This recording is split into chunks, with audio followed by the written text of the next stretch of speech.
Hello mon ami, mon semblable, mon prochain.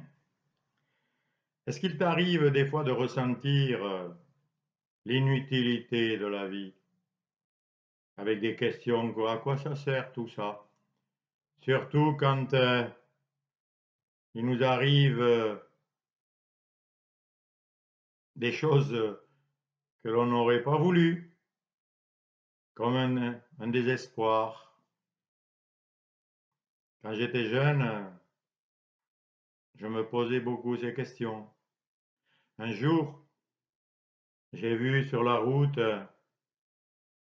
le corps d'un jeune étendu, en train de haleter dans le coma. Il venait d'être heurté par une voiture. Et j'ai appris plus tard qu'il était mort. Ça m'avait fait une impression terrible.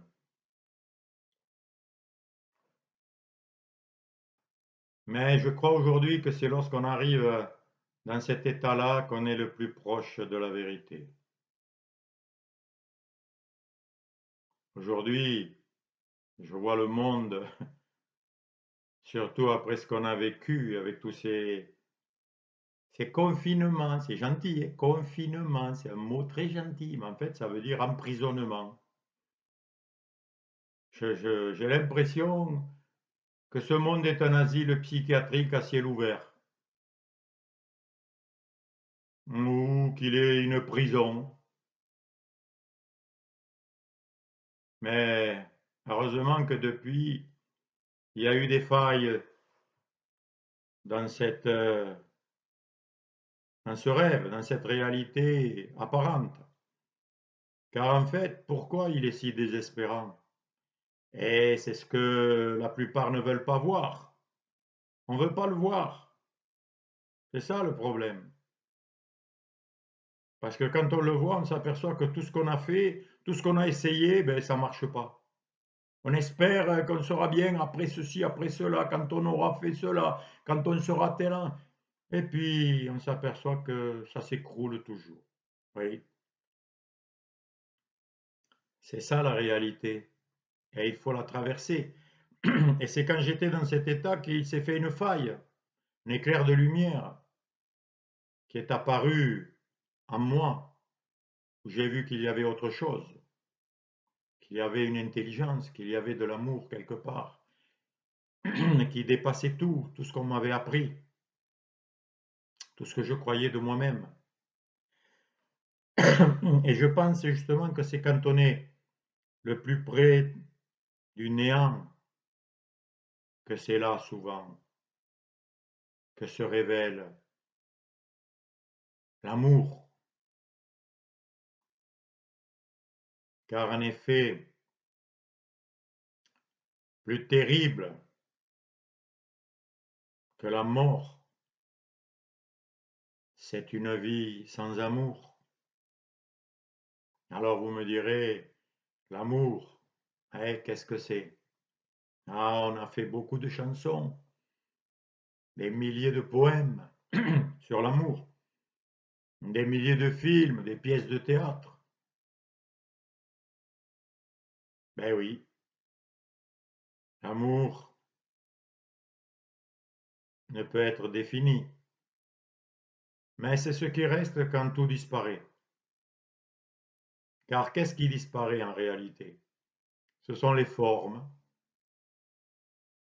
les formes des corps, les formes des arbres, les formes de la terre, les formes des objets que l'on fabrique. Et on croit qu'avec ces objets, on va être heureux. Quand j'aurai ce nouvel portable super, ouais, mais ça n'apporte rien. En vérité, c'est la présence. C'est la présence de quelqu'un. C'est ma présence qui est importante.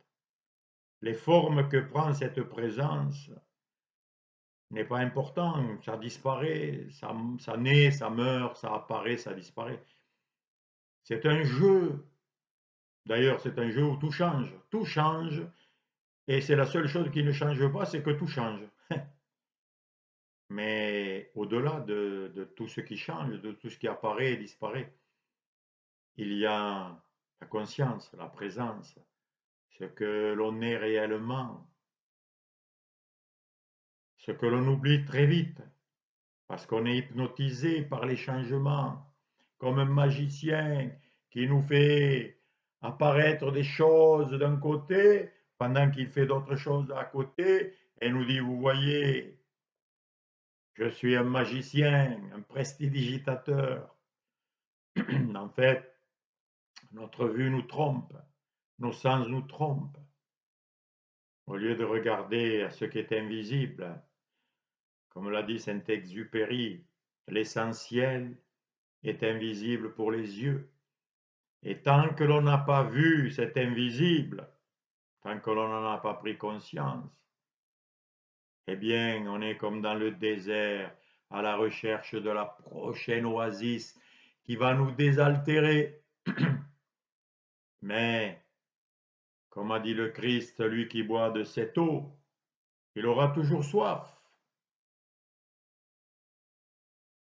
Mais il faut boire l'eau de la vie. Et une vie terrible, une vie sans vie, n'est qu'une existence. En fait, tant qu'on est coupé de cette vie, de la vie, là aussi la vie, je ne peux pas la décrire. Elle prend toutes les formes. Mais c'est elle, cette source de vie, qu'il faut découvrir. C'est le travail d'une vie. C'est pour cela que tu es sur la terre, mon ami, avec moi, en train de tâtonner, à rechercher la source de la vie. Car en fait, on entend souvent dire que des gens font des choses, des exploits, des escalades, des courses, traversent l'océan pour se sentir vivant. On prend des drogues, de l'alcool, on prend des tas de choses, parce qu'en fait, on recherche la vie, on cherche ce sentiment profond d'être vivant. Et ce qui est incompréhensible, c'est qu'on est vivant, et à quoi on fait que penser? À la mort. D'ailleurs, pour penser à la mort, il faut être vivant. Si je dis je suis mort, ben, si je le dis, c'est que je suis vivant. C'est un paradoxe terrible. En vérité, la vie nous traverse. La vie est là. Je suis cette vie. Mais voilà, elle est occultée par des voiles, des rideaux épais qu'il faut traverser en fait pour retrouver cette source de vie qui est où? Ben, elle est en moi, elle est au fond de moi, elle est au fond de toi. Elle est partout. Elle jaillit de toutes parts. Et nous en ressentons le sentiment parfois lorsque nous voyons un beau paysage, lorsque nous écoutons une belle musique. Il y a des tas de moments où, lorsque l'on tombe amoureux, où l'on découvre quelque chose d'innommable, appelé l'amour ou la vie, ou la conscience d'être vivant, qui est la merveille des merveilles, mais où il y a mélangé tant d'images, tant de sensations d'absence, de manque, de coupure. Et c'est cela qui nous fait très mal. Et le Christ disait, le royaume de Dieu, il n'est pas vu ici ou là, à tel endroit, n'y allez pas. Il est au milieu de vous, il est au fond de vous, il est en vous. Et ce puits de source de vie, d'eau vive, il est en chacun. Et il faut creuser, il faut traverser tout ce qu'on a construit, tout ce qu'on a ajouté, tout ce qui n'est pas naturel, tout ce que l'on a acquis. Nous devons nous débarrasser de tout cela, de toutes ces richesses, ces fausses richesses qui encombrent l'esprit du riche qui croit que c'est ses richesses qui lui donnent la sécurité, qui lui donnent l'abondance. Et non, tout cela disparaît. Et un jour, il faut quitter cette prison. Il faut quitter ce que l'on... Et l'on a peur plus que tout de la mort, mais qui en fait est une porte qui s'ouvre sur le réel, parce que c'est là que l'on abandonne tout ce qui est faux, tout ce qui est apparu, tout ce qui est plein de belles lumières, qui paraît merveilleux, mais où il n'y a rien qui nourrit. Et ce que je te dis, mon ami, je ne t'apporte pas des preuves. Est-ce que tu le ressens? Est-ce que tu l'as déjà ressenti? Est-ce que tu le sais au fond de toi? Je ne t'apprends rien. Je ne fais que rappeler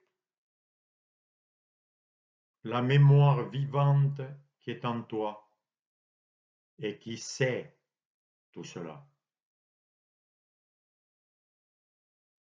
Et c'est souvent dans les moments où tout semble s'écrouler. Et j'ai connu ces moments de désespoir total. Et au fond du gouffre, je me suis aperçu que tout allait bien. Que l'amour divin ne me reprochait rien, alors que j'étais désespéré, en colère. Une paix est venue en moi et j'ai goûté à ce que je ne peux pas te faire goûter, mais que tu peux goûter par toi-même si tu vas au fond de toi aussi.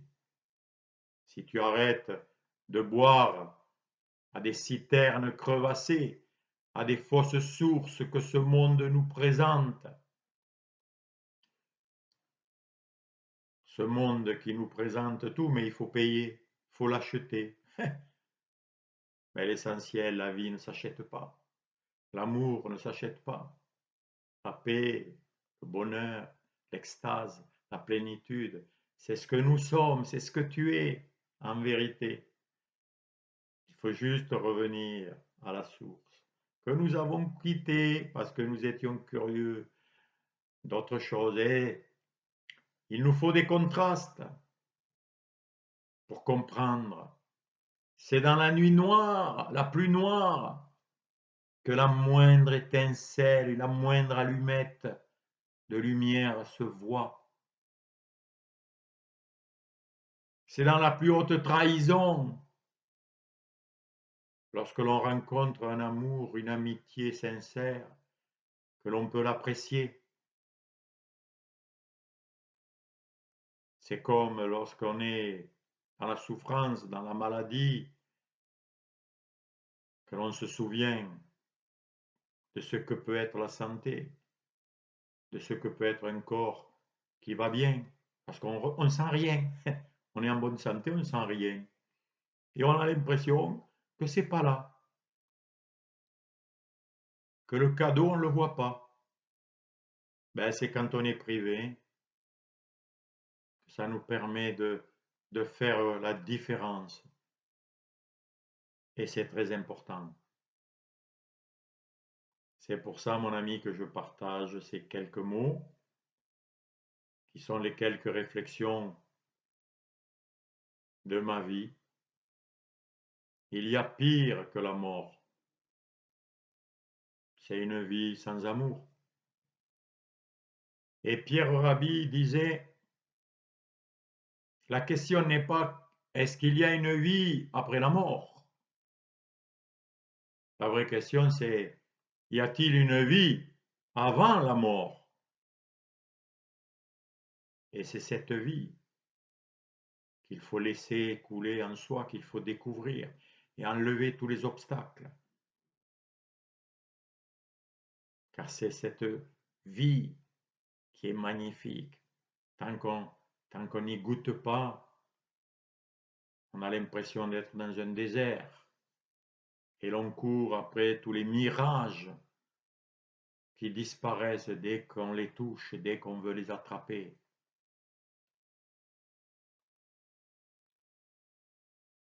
C'est cela l'essentiel. Parce que si après la mort, c'est la même existence de misère, ou si l'on prolonge la vie comme certains voudraient, avec des médecines miracles, si l'on vivait 300 ans, 800 ans dans le même état de misère, dans cette prison à ciel ouvert,